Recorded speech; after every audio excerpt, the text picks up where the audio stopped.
just been a really, really long season. Loads of stuff has happened. Final corner, the Renault and the Alpha going in together. Here comes Josh Idawu looking to sneak down the middle. Josh Idawu looking racy behind Baldwin, but here comes, what a move by Danny Moreno out of sincerely nowhere. Diving in on the inside there, duos Barry Burraman snatching the P1 off the Arno Watmere. And obviously the Jana Watmere pretty much dominating from the early stages of the season to all of a sudden being capitulated in the last few races. We've started to see this real talent, this big boost from this guy Danny Moreno out of nowhere, which has been phenomenal to see. But he's not the only one. A great result there for you've got like guys like Nicolas Longue now who won at Vietnam after that courageous work, and it all seemed to come to a head then later on at Monaco.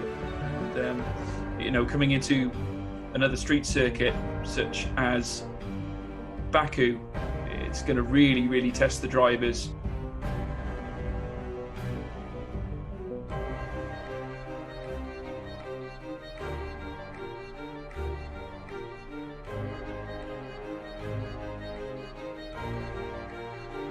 Pedal to the metal. Go, go, go, go, go.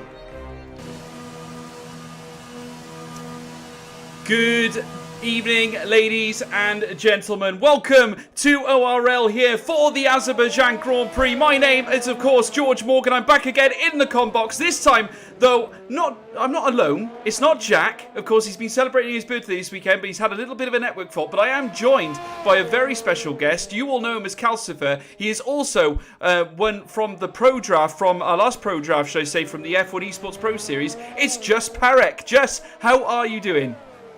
Hey mate, thanks for inviting me, and yeah, I'm doing good. How about you?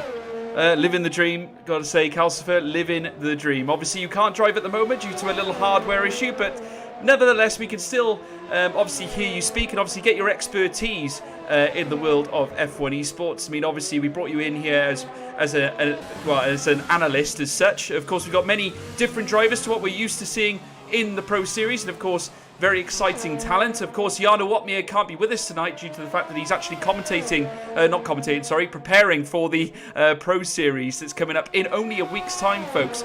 So naturally, a lot of preparations going into that. But just obviously plenty of talent on track here tonight. Yeah, there's still the grid seems to be very, very strong, and the pace is not so far off the esports level. And yeah, let's see what happens tonight. Certainly will. Jana Watmere still leading the championship, though, nonetheless, even though he is practicing tonight, missing tonight. Obviously, he will not be in jeopardy of losing that top spot. 202 points currently on the billing for the Alfa Romeo driver. Josh Idawu still in P2, 88 points. Danny Moreno in hot pursuit. And remember, Danny's racing tonight as well. So Danny with a great chance of getting into P2 of the championship, or getting closer to P2 of the championship. He'll still be a few points behind if he wins. He's got obviously his teammate Colligon there in P4. Just look at the rest of the grid down below. Obviously, esports juggernauts across the board, and we're certainly very lucky. Of course, the constructors standings tells a similar tale. Alfa Romeo 247 points with Mercedes on 166. I mean, what's it going to take for some of these teams to close the gap on this slot, Jess? Obviously, it's going to take a lot of hard work, isn't it? Yeah, it takes a lot of hard work and a lot of practice, and yeah, I don't really know what to do to beat Jarno and Alpha, but let's see what they can do. They certainly are very special candidates for the F1 Esports Pro Series. Very lucky to have them. And his teammate, Nicholas Matteo, instantly on the board with a 137.943. And that goes 0.6 faster than VSR Kevin, who is now in P2. And some new faces here today, just like I said before. Obviously, we've got VSR Kevin joining us here. Leonard makes his return to Tier 1. We got Svetskov in there as well as many others. 1 second, and Wills. Plenty of names across the grid that we've yet to see this season. Not to mention still a trickling of esports professionals, such as the likes of Danny Moreno. Ruben Vallejo, who's just signed to BDG, he's still here as well. Gives him a great chance, obviously, to make his way up the standings. But Simon Vigang as well. Who can forget Simon Vigang, the man who's driving the Haas this season? Of course, part of Comrade Gaming is Ben Zabo, a previous champion for ORL, now nets a P1 time of 137.585. Very good indeed from the AlphaTauri driver. And he's slowly working his way back up to the top of the classifications, isn't he, Calcifer? Yeah, I just heard that he had some issues in real life as he was very, very tired and had some bad, how to say, almost COVID, I think. So happy to see him back racing, and hopefully he's all right in the real life. Yeah, absolutely. Fighting fit. Obviously, the coronavirus pandemic affects each and every one of us as Falcon Roy takes that P2 in the Red Bull car, sister car, of course, to that of the Alpha Tauri. And, of course, we're looking forward to seeing how this car certainly gets along. I've got to be honest, I think we did see that Jack has actually managed to make it into the lobby. I'm not sure whether he's with us in Discord. Jack, are you with us? I think he's not. Let me check.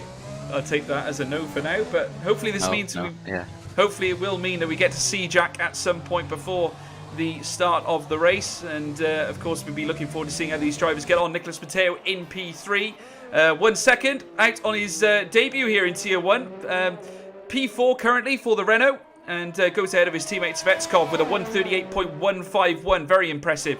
And of course we got the return of Get Owned as well. Now this man, on his return last week, very prominent indeed, near enough in the podium places, and was very impressive. I got to say, very impressed with Get Owned, making his return to Tier 1 after a good solid season last year. Was up there fighting with the top end. Unfortunately could not quite get into the same category as the likes of Jarno Watmir and Barry Burremand and Simon Vigang, of course, but nonetheless very, very quick, and also signed by that Shazoo racing team as well. So that just goes to show how prominent he is. He's about to start his fast lap, and Kalsper, Get Owned, certainly someone to keep an eye on. Yeah, he has. He managed to stay out of trouble in Monaco, and you see there's a spot for him tonight as well. So well, I hope he's doing good. Yeah, well, hopefully you'll be able to make the magic happen, because he was extremely prominent last week at Monaco. Of course, it was a very controversial race at Monaco. Get Owned wasn't part of that, though. But, of course, there was some questions raised as to some of the action that was showing on track. I mean, obviously, we won't go into it much further, but I got to say, very dramatic in any case. Certainly, it left a huge divide, certainly in the live chat, and was very interesting to see what people thought of what was going on out on circuit. Of course, Baku, just to give you a little bit of history, folks, it was obviously opened up in 2017. That was when the F1 Grand Prix racing was first held at this circuit. Of course, the length is 6.003 kilometers. That's 3.730 miles. And, of course, it's been held 3 times in its history. And, of course, we've had no repeat winners here at Baku in the real world of Formula 1, but I can imagine we may be able to see maybe a couple of repeat winners here today. But obviously Jarno Watmir won't be winning it because he is, of course, not here today. So it's going to give a huge opportunity to those on track to get a win under their belt. Maybe we'll see a new winner. Yeah, hopefully we can see a new winner, because it will be good for the guy who wins it, and hopefully it will make things more interesting.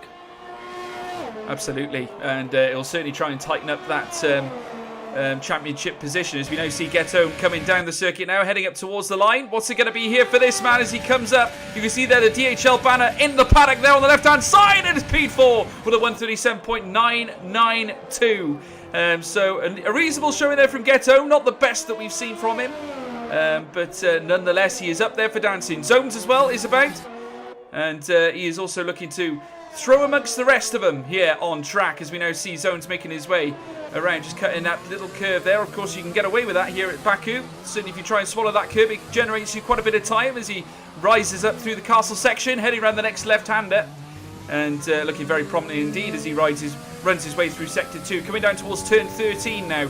Very soon, Turn 14 and 15. I think he aborted his lap.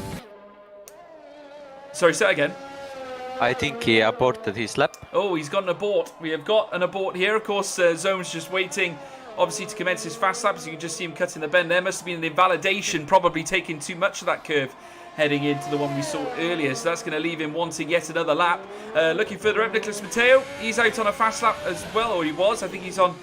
I think he's now making his way around Sector 1 as he heads up now down towards the next left-hander. And indeed, you want to cling to every apex here at Baku, and certainly as he rounds the sausage curb, very lucky not to hit the wall there, not ideal there from Nicholas Matteo, and gets a lucky escape, that's for sure. That could have been really costly there for the young Alfa Romeo driver, of course, like Ruben Vallejo, was also signed to BDG, and although he's in P3, I can imagine that he wants to try and tighten up though that lap time. As we see, Falcon Roy is out on a fast lap as well as he makes his way around through Sector 2, heading up towards the infamous Castle section where we see so many cars DNF in real Formula 1 and certainly esports Formula 1 as well. Just the line of danger here at these circuits, it's just so fine, isn't it? The slightest margin for error can really cost you. Yeah, personally, I don't really like this track because the margin of error is very little and the castle section, for example, is really hard to take it clean. So, yeah. I mean, personally, you want to take it as clean as you can. Absolutely. Well, Ruben Vallejo, I think, has just done just that because he's nailed a 137.566. And of course, it's very difficult to actually figure out who's going to be the prominent driver in a situation like this. Because like you were saying, Calcifer, of course, everything has to be so precise.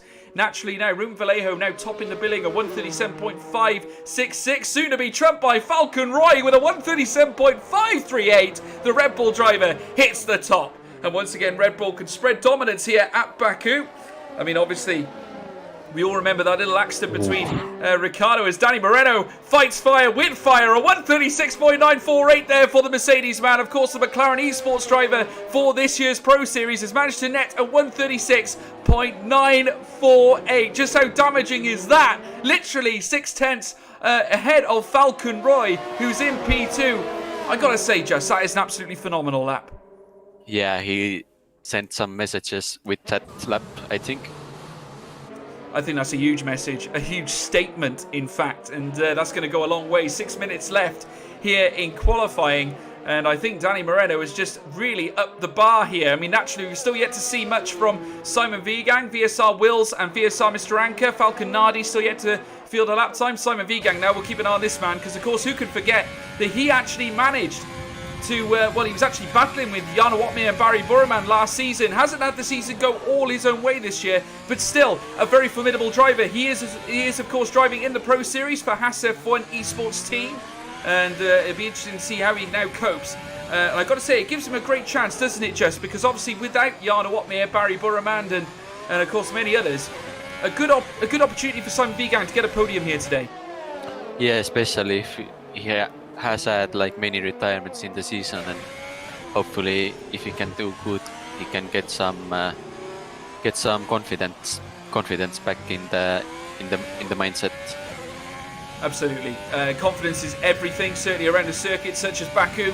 The walls are so close. It's like Monaco, of course, from last week. The walls get so close, and you have to manage it. As you see him rolling over the sausage curbs there, very close to the concrete barrier on the right-hand side. Comes down towards the next left-hander. You see the stands there lit up on the right-hand sides with the crowd, and he rolls over the curb there, taking almost too much of that particular exit as he now makes his way down towards Svetskov. He might be able to get a handy slipstream. I don't think we're running slipstream here today, though.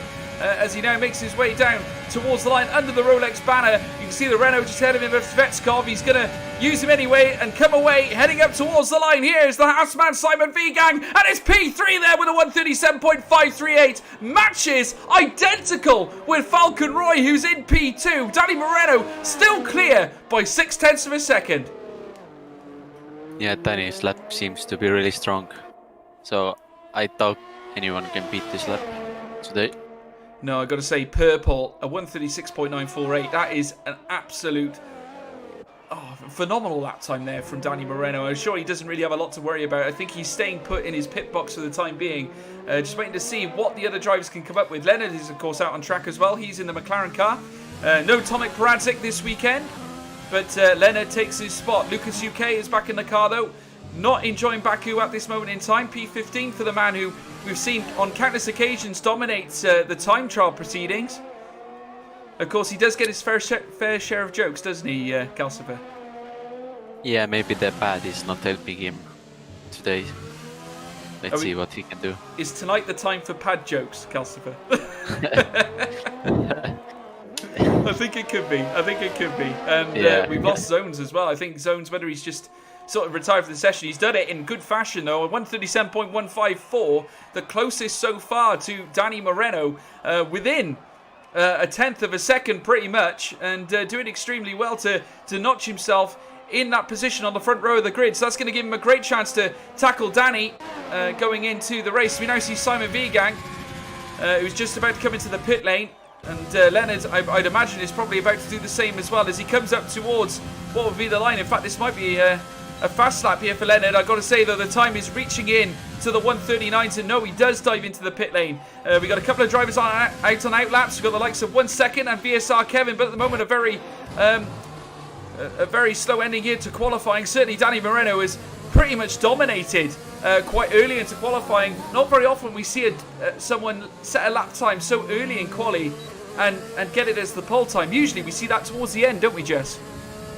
Yeah, usually the track gets better and better towards the end, and times improve. But it's really interesting to see that he could put lap like that really early in the session. Yeah, I mean, credit to him, and certainly it gives him a great opportunity going into the race. Obviously, Danny Moreno, we know a lot of him. He is out on outlap, actually, so he's looking to go yet one better, once again, if you can go better. And in the Mercedes, which has dominated so well, I think we'll ride on board with him for the final lap. I think it's only fitting that we follow Danny Moreno, of course, driving for the McLaren Esports team this season. And in fact, we got pretty much most of the grid out on track now. It's there is actually only one driver left in the pit lane, and that's Leonard, who's in P8 at the moment. But Danny Moreno coming up through the castle section for the Mercedes team here in ORL for McLaren in Esports. Makes his way out of the section that donned the castle, heading down towards this next series of left-handers, that being, of course, turn 12, 13, 14 and 15. And behind him, you can see he's got one of the McLarens coming through. That is, of course, Lucas UK, who's looking to try and improve his lap time from P15, where he set a 1:39.263. And Danny Moreno in hot pursuit. There's the prancing horse, Ferrari. I believe that's Napadovsky in behind him. It certainly is. And in behind him is Falcon Nardi, as we now see Danny Moreno making his way down the stretch now, riding on board with the Spaniard as he comes round this next right-hander. Certainly needs to keep those tyres warm and as fresh as possible, get the stickiness on it so he can take every curve as best as he can, as the Black Arrow rushes its way under the Rolex banner, very soon to cross the line and commence his fast lap as he comes up towards turn 1, and indeed makes his way down to third gear, heading into the curve, brushing it, taking a good chunk of that apex, heading out in 6th, making his way down, downshift into 2nd, quick shift up to 3rd, bombs out of that section now, heading down the long stretch. And this will be heading down towards turn 3, where you'll have an instant turn 4 going to the right hand side, as you can now see. Downshifting once again, progressive braking here at Baku. You do not want to slam on the brakes too much. Of course, it can ruin your momentum and certainly potentially ruin your lap time as he makes his way down towards turn 5. Swallowing some of the curve there on the outset, wants to head straight into turn 6, heading straight down now towards turn 7. Now, this isn't quite a 90-degree right angle. This is actually tighter than that. And indeed, as you can see, hugs that apex as much as possible, heading up towards what will be Castle, where he will be making his way up through turns 8, 9, 10, 11 and 12. And Danny Moreno looking very prominent here today, hugging every single apex. You can just see there VSR Kevin just moving to the left-hand side to allow him through. Very well played by Kevin as he makes his way down towards the tricky left-hander. Now this one, certainly tricky, avoids the concrete barrier extremely well, heads down towards the final 90-degree left-hander before he heads down towards the stretch. This is turn 16, heading on the outset now on sector 3. Series of bends now approaching up to 17, 18 and 19 before he reaches turn 20, which is a very slight kink in the stretch. Heads under the Rolex banner. Danny Moreno looking to go faster. What is the Spaniard going to set here for Mercedes? Is it going to be an improvement as he comes up towards the line? Poleaxing here. Can't actually, well, he improves by the minuscule of amounts. A 136.931, and Falcon Nardi joins him on the front row of the grid with Napadovsky in P3, Jess. Yeah, really great lap from Danny. Some little mistakes, but good enough to be in P1. I gotta say, a dominant qualifying session from Danny Moreno in terms of the fact that he did not relinquish P1, but in P2, Falconati ever closer to the back end of that Mercedes. Now, this is a great opportunity for Bernardo Perez, that's his real name, folks, Bernardo Perez, to tackle Danny Moreno here at Baku. It's going to be a very phenomenal showing. A 136.992 was the time that Nardi actually presented, but this man, Danny Moreno, takes pole position here at Baku in phenomenal style, and credit to him. It was certainly a great session for him, Jess. Yeah, really great session for him and also for Nardi as taking second place. I think it's his best qualifying yet so far, so hopefully he can put some pressure on Danny. Certainly can. Danny Moreno, P1 sitter, Falconati P2, Napadovsky P3, Zones P4, Svetskov in P5, Roy in P6, Weigang in P7, Vallejo in P8, Benzabo in P9, Leonard in P10, Nicholas Matteo P11, Getoned in P12, 1 second P13, Kevin P14, Lucas UK P15, Mr. Anker P16, Wills in P17, and Stiv rounds them off this 18 capacity grid in P18. And so that's your grid order for the start of the race. And we look forward to bringing it to you folks. But of course, just a quick message from our sponsors.